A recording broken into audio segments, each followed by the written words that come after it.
Concrete at plastic barriers iniharang sa gumuhong bahagi ng Benguet, Nueva Vizcaya National Highway. Tutukan sa report.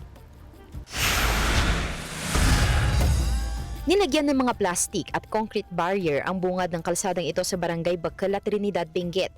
Inilagay ito ng DPWH habang inaayos ang Benguet, Nueva Vizcaya National Road.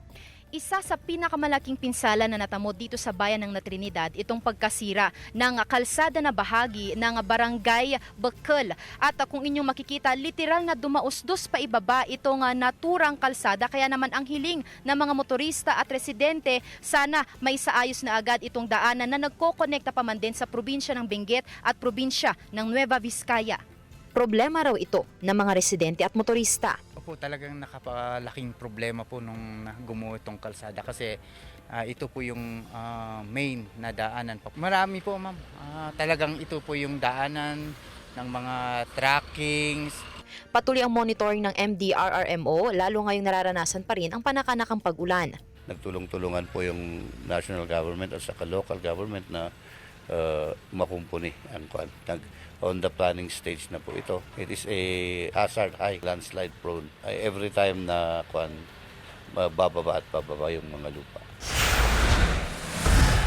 Isang landslide naman ang naitala sa barangay Carao, Bukod, Benguet, kung saan tumabon ang gumuhong lupa sa ilog. Dahil dito, nagbabala mga otoridad sa mga residenteng nakatira malapit sa mga ilog na maging alerto sa biglaang pagtaas ng antas ng tubig. Sa Barangay Poblacion, Bauco Mountain Province, patuloy na lumalala ang paglubog ng lupa sa naturang barangay dahil sa pag-ulang dala ng habagat. Ayon sa alkalde ng bayan, bumaba ng kalahating metro ang kalsadang ito magmula nang tumama ang mga bagyo nitong Hunyo. Nagtatawag ng meeting with the DPWH. Magplano kami ulit kung ano ang gagawin namin. Kasi national road kasi ito eh. Actually, nasira ito nung last earthquake. That was 2022. Patuloy ang monitoring ng mga otoridad sa sitwasyon. Kasama si Ron Alister Taniedo, Sandy Salvacio, One North, Central Luzon.